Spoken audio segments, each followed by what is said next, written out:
Hi everyone. In this video lesson, we are going to discuss square or rectangular arrangement. Sitting arrangement lo circular arrangement, linear arrangement కానప్పుడు ఇలాంటి questions కూడా ఉంటాయి. And then so మనం next level questions solve చేయడానికి వెళ్ళక ముందు మనకి వీటి మీద ప్రాపర్గా ఐడియా ఉండాలి. సో ఈ క్వశ్చన్స్ని ఎలా సాల్వ్ చేయాలనేది మనం ఇప్పుడు డిస్కస్ చేద్దాం. సో కొంతమంది ఒక స్క్వేర్ చుట్టూ కానీ ఒక రెక్టాంగులర్ టేబుల్ చుట్టూ కానీ కూర్చున్నారనే ఇన్ఫర్మేషన్ ఉంటుంది. సో ఇచ్చిన ఇన్ఫర్మేషన్ బట్టి మనం క్వశ్చన్స్ని ఎలా సాల్వ్ చేయాలనేది ఇప్పుడు మనం డిస్కస్ చేద్దాం. సో ఈ వీడియోలో మనం డిస్కస్ చేయబోయేది ద ఈజియెస్ట్ వే. సింపుల్గా ఇలాంటి క్వశ్చన్స్ నుంచి ఆన్సర్ చేసి ఎలా మార్కులు తెచ్చుకోవాలి అనేది ఇప్పుడు మనం డిస్కస్ చేద్దాం. సో ఈ సెట్ని సింపుల్గా సాల్వ్ చేయాలి అంటే this is the best way, the one which is discussed in this video. Start చేద్దాం దీన్ని. 8 మెంబర్స్ ఉన్నారు. సో 8 మెంబర్స్ ఉన్నారనే ఇన్ఫర్మేషన్ ఇక్కడ ఉంది. So 8 members are sitting on a square such that all of them are facing towards center. So circular table చుట్టూ కూర్చుని అందరూ centre వైపు ఫేస్ చేస్తున్నారనే క్వశ్చన్ మనం గతంలో సాల్వ్ చేసాం. ఇప్పుడు స్క్వేర్ టేబుల్ చుట్టూ కూర్చున్నారు, అందరూ సెంటర్ వైపు ఫేస్ చేస్తూ కూర్చున్నారు. అయితే దీంట్లో ఇప్పుడు మనకి ఇచ్చిన information 4 of them SIT in the corners and 4 of them SIT in the middle of the sides. So మనకి కార్నర్ అంటే ఏంటో తెలియాలి, సైడ్ అంటే ఏంటో తెలియాలి. ఒక స్క్వేర్ మనం అజ్యూమ్ చేసుకుంటే let it be a square. So ఈ స్క్వేర్కి ఇది సైడ్, ఇది కార్నర్. మనకిచ్చిన ఇన్ఫర్మేషన్ ప్రకారం ప్రతి కార్నర్కి ఒకటి కూర్చున్నాడు, కార్నర్కి ఒకటి చొప్పున కూర్చున్నారు. అలాగే ప్రతి సైడ్కి మధ్యలో ఒక పర్సన్ కూర్చున్నాడు. సో మొత్తం మీద ఎంతమంది అవ్వాలి? 8 members. 1 at the corner and 1 at the center of each side. So 1, 2, 3, 4, 5, 6, 7, 8. So 8 members కూర్చున్నారు. అయితే ఏ కండిషన్తో మనం స్టార్ట్ చేయాలి? అదే కదా మొత్తం ప్రతిదానికి హార్ట్. సో ఏ కండిషన్తో మనం స్టార్ట్ చేయాలో మనకి తెలిస్తేనే మనం త్వరగా సాల్వ్ చేయగలుగుతాం. సో ఎవరైనా పొజిషన్ మనం ఫిక్స్ చేసి దాంతో రిలేటెడ్గా నెక్స్ట్ పర్సన్ కనెక్ట్ అయ్యి ఇలా కనెక్షన్ అంతా మనకు ఉంటే ప్రాపర్గా ఒక కన్స్ట్రక్టివ్ వేలో మనం దీన్ని సాల్వ్ చేసుకుంటూ వెళ్తాం. అదే బెస్ట్ వే సాల్వ్ చేయడానికి. సో ఇప్పుడు m sits third to the left of n. m sits third to the left of n అంటే nకి లెఫ్ట్లో m ఉండాలి, వాళ్ళిద్దరికీ మధ్యలో ఇద్దరు ఉండాలి. థర్డ్ టు ద లెఫ్ట్ అంటే మధ్యలో ఇద్దరు ఉండాలని కదా, ఇది మనకు అర్థమైంది. Who sits on the corner of the table? n అనేవాడు కార్నర్లో కూర్చున్నాడు. సో ఈ ఇన్ఫర్మేషన్ బట్టి నేను nని mని ఫిక్స్ చేయగలుగుతాం ఇచ్చిన అరేంజ్మెంట్లో. ఇప్పుడు nతో కానీ mతో కానీ వేరే కండిషన్ ఏదైనా రిలేట్ అయ్యి ఉందా? n నుంచి o కనెక్ట్ అయ్యి ఉంది, nకి ఓకే మధ్యలో ఒకడు ఉన్నాడు అని. సో నేను nని ఫిక్స్ చేస్తే mని ఫిక్స్ చేయగలం, అలాగే ఓని కూడా ఫిక్స్ చేయగలం. p sits third to the left of ఓని మనం ఫిక్స్ చేస్తే pని ఫిక్స్ చేయగలం. అండ్ దెన్ nకి pకి ఒక రిలేషన్ ఉంది, mకి lకి ఒక రిలేషన్ ఉంది. సో గుడ్ టు గో, ఇంతవరకు కనెక్ట్ అయ్యింది అది. సో మనం దీంతో స్టార్ట్ చేయడం సజెస్టబుల్. ఎప్పుడు పజిల్ స్టార్ట్ చేయాల్సి వచ్చినా సరే, అది ఏ రకమైన పజిల్ అయినా సరే, ఏ రకమైన సిట్టింగ్ అరేంజ్మెంట్ అయినా సరే, ఇన్ఫర్మేషన్ మొత్తం చదవకుండా ఎప్పుడూ స్టార్ట్ చేయకూడదు. నేను ఫస్ట్ కండిషన్ చదివి ఫస్ట్ కండిషన్తోనే స్టార్ట్ చేయాలి అనే భ్రమలో మాత్రం ఉండకండి. మొత్తం ప్రతి కండిషన్ మనం జాగ్రత్తగా చదివి ఉన్న కండిషన్స్లో ఏది బెస్ట్ కండిషనో ఎంచుకోవడమే దీనికి best trick. Fine, that's the easiest way. So ఇప్పుడు మనం నేర్చుకునేది ఈ లెసన్లో ఏ కండిషన్తో స్టార్ట్ చేయాలి అని. So we got an idea. మనం m అండ్ n ఫిక్స్ చేసి దాంతో మనం స్టార్ట్ చేద్దాం సో దట్ పజిల్ ముందుకెళ్తుంది. m sits third to the left of n. Who sits on the corner of the table? n అనేవాడు కార్నర్లో కూర్చుంటే, ఏదో ఒక కార్నర్, ఎక్కడ తీసుకున్నా ఒకటే, ఇక్కడ తీసుకున్నా ఇక్కడ తీసుకున్నా ఇక్కడ తీసుకున్నా ఇక్కడ తీసుకున్నా అది మారదు, ఒక కార్నర్లో కూర్చున్నాడు n. m sits third to the left of n. n అనేవాడు కార్నర్లో కూర్చుని సెంటర్ వైపు ఫేస్ చేస్తుంటే, ఆ ఇన్ఫర్మేషన్ మనకి ఇచ్చాడు కదా ఫేసింగ్ టువర్డ్ ద సెంటర్ అని. సెంటర్ వైపు ఫేస్ చేస్తున్న వాడికి లెఫ్ట్ ఎటు రైట్ ఎటు. మీరు ఈ పొజిషన్లో కూర్చున్నారనుకోండి, ఒకవేళ అది మీరే అయితే, మీరు సెంటర్ వైపు ఫేస్ చేస్తూ కూర్చున్నప్పుడు మీకు లెఫ్ట్ ఏది? ఇది మీకు లెఫ్ట్, ఇది మీకు రైట్. సో ఇప్పుడు ఇచ్చిన ఇన్ఫర్మేషన్ ప్రకారం m sits third to the left of n. nకి థర్డ్ లెఫ్ట్లో m ఉండాలి. థర్డ్ లెఫ్ట్ అంటే వాళ్ళిద్దరికీ మధ్యలో ఎంతమంది ఉండాలి? ఇద్దరు ఉండాలి. ఈ పర్సన్ n కాబట్టి nకి లెఫ్ట్ అంటే ఇటు, మధ్యలో ఇద్దరు పర్సన్స్ని మనం వదిలేస్తే ఆ థర్డ్ పర్సన్ m అవ్వాలి. ఇది ఫస్ట్ కండిషన్లో మనకి ఇచ్చిన information. Now let us look at the second one. One person sits between n and o. ఎన్కి ఓకి మధ్యలో ఒక పర్సన్ కూర్చున్నాడు అనేది మనకి ఇచ్చిన ఇన్ఫర్మేషన్. అయితే ఎన్కి ఓకి మధ్యలో ఒక పర్సన్ కూర్చున్నప్పుడు అది లెఫ్ట్లో కూర్చున్నాడా రైట్లో కూర్చున్నాడా అనే ఇన్ఫర్మేషన్ మనకి ఇక్కడ ప్రాపర్గా ప్రొవైడ్ చేయలేదు. కాబట్టి మనం రెండు సందర్భాలని అజ్యూమ్ చేసుకుని ముందుకెళ్ళాలి. లెఫ్ట్ అయితే ఏంటి, రైట్ అయితే ఏంటి. Let us see now. One person sits between N and O. ఎన్కి ఓకి మధ్యలో ఒక పర్సన్ ఉండాలి. అయితే రెండో పాసిబిలిటీ ఇప్పుడు ఎగ్జిస్ట్ అవుతుందనే విషయం మనకు అర్థమైంది. కాబట్టి I will try to draw another square or a rectangle.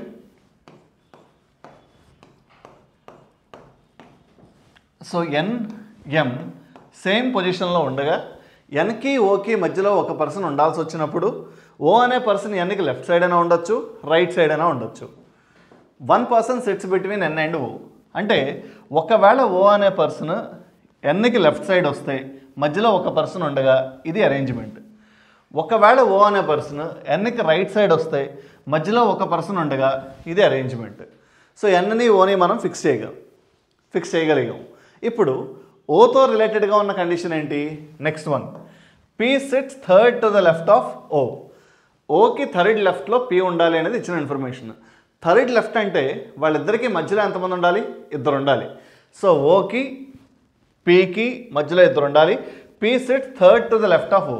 ఓ అనే పర్సన్ సెంటర్ వైపు ఫేస్ చేస్తున్నాడు కాబట్టి ఈ పొజిషన్లో మీరు కూర్చుంటే మీరు సెంటర్ వైపు ఫేస్ చేస్తూ కూర్చున్నప్పుడు మీకు లెఫ్ట్ ఏదవుతుంది? ఇది మీకు లెఫ్ట్. దీంతో పాటు మనకేం తెలుసు? థర్డ్ టు ద లెఫ్ట్ అంటే మధ్యలో ఇద్దరు ఉండాలనే విషయం కూడా తెలుసు. సో ఓ నుంచి ఇద్దరు ప్లేసెస్ని వదిలేసి ఆ తర్వాత person P. This is clear. Let us work on this. ఈ సందర్భంలో ఓ అనే పర్సన్ ఇక్కడ కూర్చున్నాడు కాబట్టి ఓ అనే పర్సన్ సెంటర్ వైపు ఫేస్ చేస్తున్నాడు కాబట్టి మళ్ళీ మిమ్మల్ని మీరు ఈ పొజిషన్లో ఎజ్యూమ్ చేసుకోండి. మీరు ఇక్కడ కూర్చుని మీరు సెంటర్ వైపు ఫేస్ చేస్తూ కూర్చున్నప్పుడు మీకు లెఫ్ట్ ఏదవుతుంది? ఇది మీకు లెఫ్ట్ అవుతుంది. సో ఓకి పీకి మధ్యలో ఎంతమంది ఉండాలి? ఇద్దరు ఉండాలి. సో ఓ నుంచి ఇద్దరు పర్సన్స్ని వదిలేస్తే లెఫ్ట్ సైడ్ ఈ పర్సన్ పీ అవ్వాలి. సో ఇప్పుడు మనం ఓని పీని కూడా ఫిక్స్ చేయగలిగాం. సో ఎన్ఓఎంపి నలుగురిని ఫిక్స్ చేసాం. మీరు అబ్జర్వ్ చేయగలిగితే this possibility is different from this. ప్రస్తుతానికి రెండు పాసిబిలిటీస్ ఎగ్జిస్ట్ అవుతున్నాయి. ఇప్పుడు ఎన్తో కానీ ఓతో కానీ పీతో కానీ ఎంతో కానీ రిలేటెడ్గా వేరే కండిషన్ ఏదైనా ఉందా? Let us look at the next one. Number of persons sitting between N and P is same as number of persons sitting between M and L. ఎన్కి పీకి మధ్యలో ఎంతమంది అయితే ఉన్నారో ఎంకి ఎల్కి మధ్యలో అంతేమంది ఉండాలి. ఎన్కి పీకి మధ్యలో ఎంతమంది ఉన్నారు? ఇద్దరు. అలాంటప్పుడు ఎల్కి ఎంకి మధ్యలో ఇద్దరు ఉండాలి అన్నప్పుడు ఈ పర్సన్ ఎం కాబట్టి ఎల్ ఎక్కడ రావాలి? వీళ్ళిద్దరిని వదిలేస్తే వీడనే ఎల్ అవ్వాలి. సో ఇక్కడ అదే తప్ప పాసిబిలిటీ లేదు. కాకపోతే in addition to this continuation మనకి ఇక్కడ ఇన్ఫర్మేషన్ ఉంది. ఇది కూడా మనం చదివాక అప్పుడు దీన్ని అరేంజ్ చేద్దాం. When counted from right of both N and L. Right of both N and L. So right అన్నా సరే లెఫ్ట్ అన్నా సరే ఎన్ని ఎల్ని రిఫరెన్స్గా తీసుకుని ఈ అరేంజ్మెంట్ చేయమన్నట్టు దాని అర్థం. సో ఎన్ గురించి ఎల్ గురించి వాడు చెప్పాడు కాబట్టి ఎన్ని రిఫరెన్స్గా తీసుకుని పీని ఫిక్స్ చేయాలి, ఎల్ని రిఫరెన్స్గా తీసుకుని ఎంని ఫిక్స్ చేయాలి. అంటే ఎంతో పీ ఎలా కనెక్టెడో ఎల్తో ఎం అలా కనెక్ట్ అయి ఉండాలి. అది వాడు మనకి ఇచ్చిన ఇన్ఫర్మేషన్. మళ్ళీ చెప్తున్నా, ఎంతో పీ ఏ రకంగా అయితే కనెక్ట్ అయి ఉందో ఎల్తో ఎం ఆ రకంగా కనెక్ట్ అయి ఉండాలి. నవ్ ఎంతో పీ ఎలా కనెక్ట్ అయి ఉంది? This is N and this is P. ఎన్కి థర్డ్ రైట్లో పీ ఉంది. ఎన్కి థర్డ్ రైట్లో పీ ఉంటే సేమ్ రిలేషన్ ఎల్కి ఎంకి ఎగ్జిస్ట్ అవ్వాలి కాబట్టి ఎల్ నుంచి మనం కౌంట్ చేయాలి కాబట్టి ఎల్కి థర్డ్ రైట్లో ఎం ఉండాలి. ఎల్కి థర్డ్ రైట్లో M. If this is L, ఈ పొజిషన్లో మీరు కూర్చుని మీరు సెంటర్ వైపు ఫేస్ చేస్తూ కూర్చున్నప్పుడు ఇది మీకు రైట్ కదా. సో ఎల్కి థర్డ్ రైట్లో ఎం ఉండాలి. Hope this is clear. Fine. N నుంచి పీ ఎలా కనెక్ట్ అయ్యిందో ఎల్ నుంచి ఎం అలాగే కనెక్ట్ అయింది కాబట్టి ఇది వర్కౌట్ అయ్యింది. ఈ పాసిబిలిటీ ఎగ్జిస్ట్ అయ్యింది. Let's work on this. ఇది కూడా ఎగ్జిస్ట్ అవుతుందో లేదో చూద్దాం మనం. ఇప్పుడు ఇచ్చిన ఇన్ఫర్మేషన్ సేమ్ ఇన్ఫర్మేషన్ మళ్ళీ ఎన్ నుంచి పీ ఎలా కనెక్ట్ అయ్యి ఉంది? ఎన్కి ఇమీడియట్ లెఫ్ట్లో పీ ఉంది. సో ఎల్ నుంచి ఎం అలాగే కనెక్ట్ అవ్వాలి కాబట్టి ఎల్కి ఇమీడియట్ లెఫ్ట్లో ఎం ఉండాలి. ఇది ఎల్ అయితే when L is facing towards the centre, assume your self sitting at this position. If this is you, when you guys are facing toward the center of the table, this is your left. So M is to the immediate left of L. Clear? So ఎన్కి పీకి ఎలాంటి connection ఉందో ఎల్కి ఎంకి కూడా అదే connection exist అయ్యింది. So ఇంతవరకు రెండు possibilities exist అయ్యాయి. Now let us look at the next one. R sits second to the right of S. Okay, when R sits second to the right of S, let's understand this. Second to the right అంటే వాళ్ళిద్దరికి మధ్యలో ఎంతమంది ఉండాలి? Second to the right అన్నా second to the left అన్నా ఇచ్చిన ఇద్దరు పర్సన్స్కి మధ్యలో ఒకటే ఉండాలి, ఒక పర్సన్ ఉండాలి. R sit second to the right of S అంటే ఎస్కి సెకండ్ రైట్లో ఆర్ అనే పర్సన్ ఉండాలి. సో ఎస్కి ఆర్కి మధ్యలో ఒక పర్సనే ఉండాలి కాబట్టి ఆ అరేంజ్మెంట్ ఎలా జరగాలి? ఇక్కడ జరగాలి. ఈ రెండిట్లో ఆర్ ఏది ఎస్ ఏది మనం ఎలా చెప్పగలుగుతాం? As R sit second to the right of S, first మనం ఎస్ని ఫిక్స్ చేద్దాం. ఎస్కి రైట్ ఏదో తెలుసుకుందాం, అక్కడి నుంచి సెకండ్ రైట్లో ఆర్ని మనం ఫిక్స్ చేద్దాం. If this person is S, ఇక్కడ ఆర్ రావాలి. ఎస్కి ఇది రైటా లెఫ్టా? ఎస్ అనే పర్సన్ సెంటర్ వైపు ఫేస్ చేస్తున్నాడు కాబట్టి ఇది లెఫ్ట్ అవుతుంది. So my assumption gone wrong. As it's not S, now it is clear this person has to be S. So ఎస్కి సెకండ్ రైట్లో ఆర్ ఉండాలి. So R sits second to the right of S. S అనే person centre వైపు face చేస్తుంటే ఇది ఎస్కి right కాబట్టి ఎస్కి second రైట్లో R. Let's work on this. ఎస్కి ఆర్కి మధ్యలో ఒక పర్సనే ఉండాలి and R sits second to the right of S. If this is S, when S is facing towards centre of the table, ఒకవేళ ఇది మీరైతే మీరు centre of the table centre వైపు ఫేస్ చేస్తూ కూర్చున్నప్పుడు మనకి రైట్ ఇది. సో ఎస్కి సెకండ్ రైట్లో ఆర్ ఉండాలి. సో ఈ పర్సన్ ఆర్. ఇప్పుడు ఉన్న 8 మందిలో మనం 7 పొజిషన్స్ ఫిక్స్ చేసాం. 2 ఇన్స్టెన్సెస్లోనూ అదే జరిగింది. సో 2 సందర్భాల్లోనూ 7 మనం ఫిక్స్ చేయడం జరిగింది. ఒకే ఒక్క పర్సన్ని మనం ఇంకా ఫిక్స్ చేయాల్సి ఉంది. ఏ పర్సన్ మనం వదిలేసాం? క్యూ. ఓకే, ఇచ్చిన ఇన్ఫర్మేషన్ ప్రకారం both Q and R are not immediate neighbours. Q and R are not immediate neighbours అంటే అర్థం ఏంటి? క్యూ పక్కన ఆర్ రాకూడదు. ఓకే, సో క్యూఆర్లో పక్కన ఉండకూడదు. క్యూ పక్కన ఆర్ రాకూడదన్నా ఆర్ పక్కన క్యూ రాకూడదన్నా ఒకటే కాబట్టి క్యూ పక్కన ఆర్ రాకూడదు. సో మిగిలిపోయింది క్యూఆర్లు పక్కన లేరు. సో ఈ పాసిబిలిటీ ఎగ్జిస్ట్ అయింది.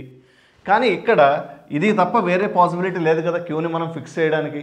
ఒకవేళ అది క్యూ అయితే క్యూఆర్లు పక్కన ఉన్నట్టు. సో ఈ పాసిబిలిటీ ఫిట్ అవ్వట్లేదు. So this is the only thing what we are left with. So మనం క్వశ్చన్స్ని దీనిని బట్టి ఆన్సర్ చేయాలి. క్వశ్చన్స్ ఎలా ఉంటాయో చూద్దాం ఒకసారి. This is your first one. Who among the following person sits to the immediate right of R? ఆర్కి ఇమీడియట్ రైట్లో ఎవరున్నారు? ఆర్ అనే పర్సన్ సెంటర్ వైపు ఫేస్ చేస్తున్నాడు కాబట్టి ఆర్కి ఇమీడియట్ రైట్లో ఎల్ అనే ఆప్షన్ డైరెక్ట్గా ఉందా? లేదు. కాబట్టి ఈ ఆప్షన్స్ చూద్దాం. The one who sit second to the left of S. ఎస్కి సెకండ్ లెఫ్ట్లో ఉన్న పర్సన్ ఎం కాదు. Second one, the one who sits to the immediate left of P. P అనే పర్సన్ సెంటర్ వైపు ఫేస్ చేస్తుంటే పీకి ఇమీడియట్ లెఫ్ట్లో ఉన్నది L. So your answer will be option B. Question 2, who among the following persons sit opposite M? So M అనే పర్సన్కి ఆపోజిట్లో ఉన్నది ఎవరు? M and R R opposite one another. So answer for this question is option A. Third question చూడండి. How many persons sit between S and N when counted from left of N? So ఎస్కి ఎన్కి మధ్యలో ఎంతమంది ఉన్నారు అనేది ఇప్పుడు మనం find out చేయాలి. ఎన్కి లెఫ్ట్ సైడ్. ఎన్ అనే పర్సన్ సెంటర్ వైపు ఫేస్ చేస్తున్నాడు కాబట్టి లెఫ్ట్ అంటే ఇటు, మధ్యలో ఎవరు లేరు. So your answer will be none, no one. Fine. So this is how we answer questions based on this. Let us look at the next set. I want you guys to pause the video here. Try solving this question. Ideal time to solve this puzzle is 3 minutes. Go through it once. ఏ కండిషన్తో start చేయాలి అనేది అర్థం చేసుకుని ఈ పజిల్ని solve చేయడానికి try చేయండి. Put your 100% effort. మీకు ఎక్కడ ఏ డౌట్ వచ్చినా get back to the video for the solution. ఇప్పుడు మనం దీనికి సొల్యూషన్ డిస్కస్ చేద్దాం. మళ్ళీ ఇప్పుడు ఇచ్చిన క్వశ్చన్లో we have 8 members. They are sitting on the square table such that all the given members are facing towards the center. అందరూ table centre వైపు ఫేస్ చేస్తూ కూర్చున్నారు. But not necessarily in the same order. ఇప్పుడు ఇచ్చిన ఇన్ఫర్మేషన్కి ఇందాక మనం solve చేసిన క్వశ్చన్కి డిఫరెన్స్ ఏంటి? ఇందాకటి క్వశ్చన్లో కార్నర్కి ఒకడు, సైడ్కి సెంటర్లో ఒకడు కూర్చున్నారు. ఇప్పుడు ఇచ్చిన ఇన్ఫర్మేషన్లో 2 persons sitting on each side of the table. A side తీసుకున్నా సరే దానికి 2 persons కూర్చున్నారు అంటే దాని అర్థం కార్నర్లో ఎవరూ కూర్చోలేదు. ఓకే, ప్రతి సైడ్కి మధ్యలో 2 చొప్పున కూర్చున్నారు. ఇది మనకి ఇచ్చిన ఇన్ఫర్మేషన్. అరేంజ్మెంట్ ఇలా ఉంటే ఫస్ట్ వన్ ఏ కండిషన్తో స్టార్ట్ చేయాలి. E sits to the immediate left of G. E అనే పర్సన్ జీకి ఇమీడియట్ లెఫ్ట్లో ఉన్నాడు. Where both are sitting on different sides of the table. So ఇద్దరు డిఫరెంట్ సైడ్స్లో కూర్చున్నారు, పక్క పక్కన కూర్చోవట్లేదు అంటున్నాడు. అయితే దీంతో స్టార్ట్ చేయడం కరెక్టా కాదా అనేది ఎప్పుడు తెలుస్తుంది? మనం ఈతో కానీ జీతో కానీ కనెక్టెడ్గా వేరే పర్సన్ ఉంటే మనం ఎంతవరకు కనెక్ట్ చేసుకుంటూ వెళ్ళగలుగుతామో ఖచ్చితంగా చూసుకోవాలి. ఎక్కువ ఇన్ఫర్మేషన్ కనుక ఉండి ఈ పర్సన్స్తో మనం స్టార్ట్ చేయొచ్చు అనుకుంటే this is the best thing. దీనికన్నా బెస్ట్ ఏదైనా కండిషన్ ఉందనుకోండి, ఇది వదిలేస్తాం, వేరే దాంతో మనం స్టార్ట్ చేస్తాం. సో ఈ అండ్ జీ, ఈతో కానీ జీతో కానీ ఇచ్చిన మొత్తం ఇన్ఫర్మేషన్లో కనెక్టింగ్గా వేరేది ఏదైనా ఉందా? 2 persons sit between G and D. నాకు జీ గురించి తెలుసు కాబట్టి డి గురించి తెలుస్తుంది. B sits third to the left of F. B is neither adjacent to E nor D. Okay, let us see, let us try to start with this. The number of persons sitting between A and D is same as number of persons between D and B. So D తో కనెక్టెడ్గా conditions ఉన్నాయి ముందు. So let us start with this. E తో G connect అయ్యి ఉంది, G తో D connect అయ్యి ఉంది, D తో B కనెక్ట్ అయ్యి ఉంది. So I think this is good to go. Let's go with this. So దీనికన్నా బెటర్ కండిషన్ మనకి ఏది కనిపించట్లేదు కాబట్టి మనకి ఈ కండిషన్ని ఫిక్స్ చేసుకుని దీంతో స్టార్ట్ చేద్దాం. E sits to the immediate left of G. కానీ వీళ్ళిద్దరూ సేమ్ సైడ్ కూర్చోవట్లేదు, different sides of the table కూర్చోవాలి. నా E sits to the immediate left of G. We shall do one thing. Let me draw this table again.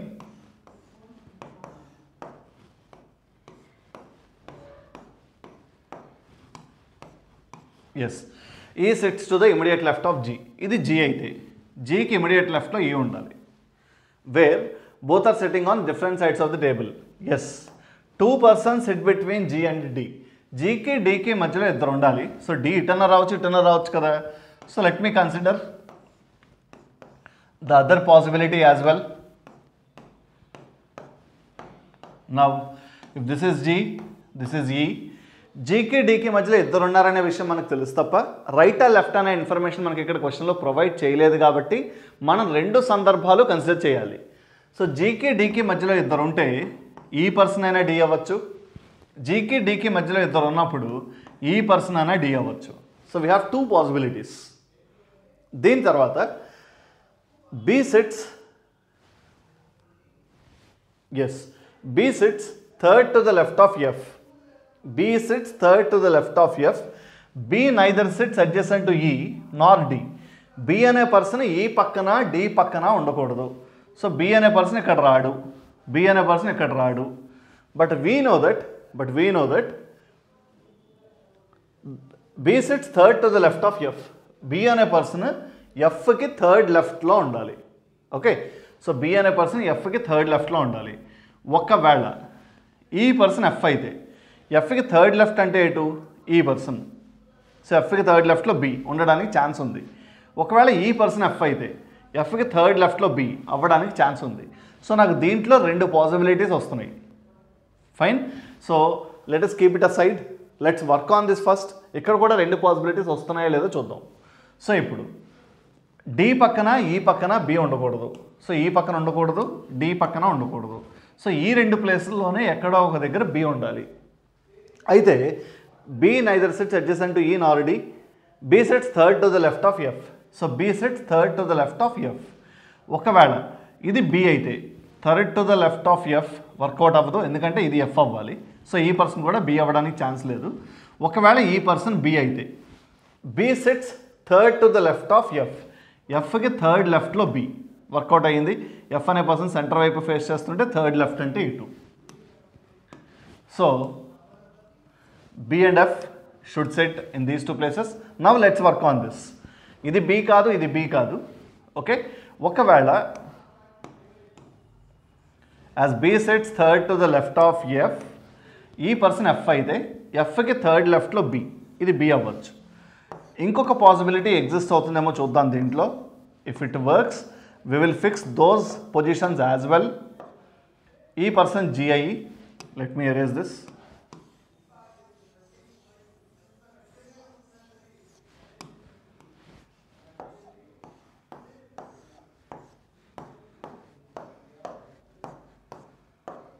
Here G E D వీళ్ళ ముగ్గురు same ప్లేసెస్లో ఉండగా ఈ person F కాకపోతే ఒకవేళ ఈ పర్సన్ ఎఫ్ అయితే B sits third to the left of F. ఇది arrangement. So we got 3 different possibilities. Next to this, number of persons sitting between A and D is same as number of persons between D and B. ఏకి డికి మధ్యలో ఎంతమంది ఉన్నారో బీకి డికి మధ్యలో కూడా అంతేమంది ఉండాలి. Which means that D should sit or A should sit exactly between B and D. Number of persons sitting between A and D is same as number of persons sitting between B and D. So ఏకి డికి మధ్యలో ఎంతమంది అయితే ఉన్నారో డికి బీకి మధ్యలో ఎంతమంది ఉండాలి కాబట్టి సో బి అనేవాడు ఏకి, డి అనే పర్సన్ ఏకి బీకి మధ్యలో ఉండాలి. Okay, so D should sit exactly between A and B. అలా జరగాలి అంటే ఏ ఎక్కడ ఉండాలి? If this person is A, ఈ మూడే కదా ఖాళీలు ఉన్నాయి ఏ రాయడానికి. If this person is A, ఏకి డికి మధ్యలో ఎంతమంది ఉన్నారు? ముగ్గురు. బీకి డికి మధ్యలో ముగ్గురు వచ్చి ఛాన్స్ లేదు. సో బీకి డికి మధ్యలో ఒకడే ఉన్నాడు కాబట్టి ఏకి డికి మధ్యలో ఒకళ్ళే ఉండాలి. అలా జరిగే అవకాశం ఇక్కడ లేదు. In this case number of persons between A and D is same as number of persons between B and D. ఏకి డికి మధ్యలో ఎంతమంది ఉన్నారో బీకి డికి మధ్యలో అంతమంది ఉండాలి. బీకి డికి మధ్యలో ముగ్గురు ఉన్నారని మనకు తెలుసు. సో ఏకి డికి మధ్యలో కూడా ముగ్గురే ఉండాలి అంటే అలా జరిగే అవకాశం ఇక్కడ లేదు. ఓకే, సో డీకి ఏకి మధ్యలో ముగ్గురు ఉండాలంటే లెటస్ లివ్ దీస్ 3, ఇది ఏ జరగట్లేదు. లెట్స్ లివ్ దీస్ 3, ఇది ఏ జరగదు. Let's work on this now. బీకి డీకి మధ్యలో ఒకడు ఉన్నాడు కాబట్టి ఏకి డీకి మధ్యలో ఒకడు ఉండాలి. Now number of persons between A and D is same as number of persons between B and D. So ఈ పాసిబిలిటీ ఒకటే మిగిలింది. Let us look at the next one now. H is neither adjacent to E nor F. H అనే person F పక్కన ఈ పక్కన ఉండకూడదు. H ఈ పక్కన ఉండకూడదు అంటే ఈ person H. If this person is H, this person should be C. So based on this we can answer questions on this set. Let us look at the questions once. Who among the following person faces F? ఎఫ్ని face చేస్తున్న person ఎవరు? B. So B అనే option డైరెక్ట్గా లేదు కాబట్టి the one who sits to the immediate left of H. The one who sits to the immediate left of H. It's B. So your answer will be option C. In the same way, you guys can solve this question as well. Let us look at the next set now. ఈ క్వశ్చన్లో కూడా we have 8 members. 8 members ఒక square table చుట్టూ కూర్చున్నారు. Such that all of them are facing towards center of the table, but not necessarily in the same order. 2 persons sit on each side of the table. ఇది మనకి ఇచ్చిన information. ఇప్పుడు మనం ఈ set మీద work చేద్దాం. Let us solve this set. We have 8 members.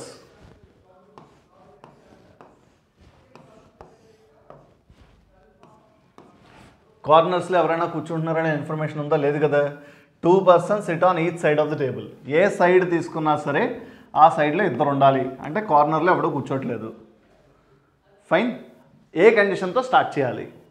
M sits adjacent to G. M G అనే వాళ్ళిద్దరూ పక్క పక్కన ఉండాలి but not on the same side. Same side అవ్వకూడదు. H sits third to the right of G. మనం జీని fix చేస్తే హెచ్ని ఫిక్స్ చేయగలం.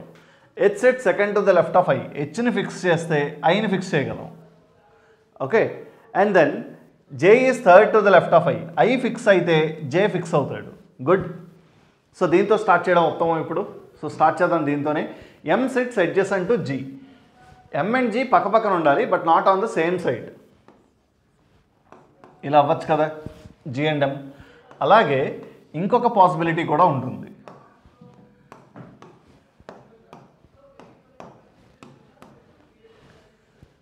ఎం సిట్స్ అడ్జసెంట్ టు జీ. ఇది ఎం అయితే ఇది జీ. ఇలా అయినా అవ్వచ్చు, ఎలాగైనా అవ్వచ్చు. 2 పాసిబిలిటీస్ ఎగ్జిస్ట్ అవుతున్నాయి. దీని తర్వాత H sits third to the right of G. H sits third to the right of G.